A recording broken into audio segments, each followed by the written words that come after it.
தமிழக பாரதிய ஜனதா கட்சி, நம்முடைய கரூர் மாவட்ட பாரதிய ஜனதா கட்சியினுடைய தலைவர்கள், தொண்டர்கள் எல்லாரும் சேர்ந்து ஒரு முடிவு எடுத்திருக்கிறோம்.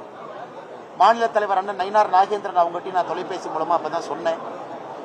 இறந்து போன ஒரு குடும்பத்திற்கும் ஆறுதலாக கரூர் மாவட்ட பாரதிய ஜனதா கட்சி 1 லட்சம் ரூபாய் அவர்களுக்கு ஆறுதலாக ஒரு தொகையை அடுத்த ஒரு 10 நாளுக்குள்ள அவங்களுடைய இல்லத்திற்கு சென்று அளிக்க வேண்டும் என்கின்ற முடிவு எடுத்திருக்கிறோம். காயமடைஞ்சவங்களும் வேகமா குணமடைஞ்சு வரணும்.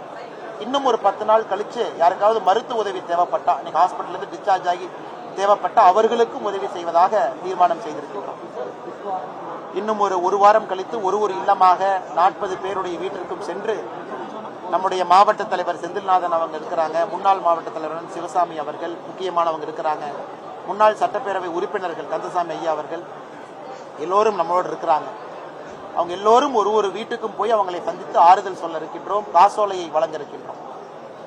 இந்த நேரத்தில் இந்த துயரமான சம்பவம் தமிழகத்தில் இருக்கக்கூடிய எல்லோரையும் கூட கரூரை நோக்கி திரும்ப பார்க்க வைத்திருக்கிறது. எல்லோரும் உங்களுடைய வேண்டுதல், காயமடைந்த 56 பேரும் வேகமாக வீட்டிற்கு வர வேண்டும் என்கின்ற பிரார்த்தனையை வையுங்க அப்படிங்கிறது எங்களுடைய அன்பான வேண்டுதல். பத்திரிகை நண்பர்களுக்கு வேறு கேள்விகள் இருக்கும், கேளுங்கன்னா பதில் சொல்லுங்க.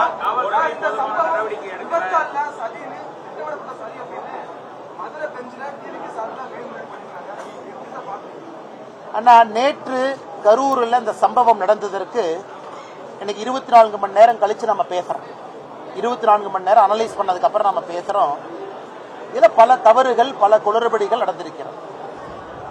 ஒன்று, இன்னைக்கு எல்லா இடத்துலையுமே பொதுமக்கள் கூடும் பொழுது சரியான இடத்தை கொடுக்கிறோமா, சரியான காவல்துறை அதிகாரிகள், காவல்துறையில் இருக்கக்கூடிய கான்ஸ்டபிள் அவங்க டிப்ளாய் பண்றோமா, கிரௌட சரியான முறையில் கண்ட்ரோல் பண்றோமான்னு கேட்டீங்கன்னா இல்லை.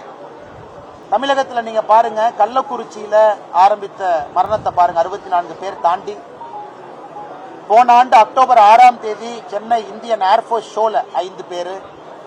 வரிசையா இந்த கிரௌடு கண்ட்ரோல் மேனேஜ்மெண்டே தமிழகத்தில் ஏதோ ஒரு இடத்துல தவறு நடந்துகிட்டே இருக்கு. கரூரும் அப்படித்தான்.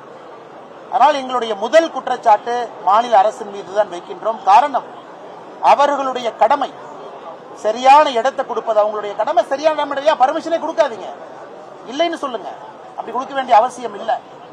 இன்னைக்கு வேலுசாமி பொறுத்தவரை கரூர்ல இருக்கக்கூடிய நம்ம எல்லோருக்குமே தெரியும், ஒரு சின்ன ஒரு சந்தை, அங்க கூட்டத்தை நடத்துவதற்கு வாய்ப்பே கிடையாது. எதற்கு அது கொடுத்தாங்கன்னு தெரியல. தமிழக வெற்றி கழகம் அவங்க கொடுத்த பர்மிஷன் லெட்டர் காலையில் நான் பார்த்தேன். காவல்துறை அதிகாரி ஒருத்தவங்க அதை அனுப்பிச்சிருந்தாங்க. அவங்க கேட்டது இந்த லைட் ஹவுஸ் ரவுண்டானா, உழவர் சந்தை பக்கம் கேட்டிருக்கிறாங்க. அதனால் முதல் தவறு லோக்கல் அட்மினிஸ்ட்ரேஷன், மாவட்டத்தினுடைய ஆட்சியர், காவல்துறை கண்காணிப்பாளர் இடத்தை சரியாக தேர்வு செய்யல.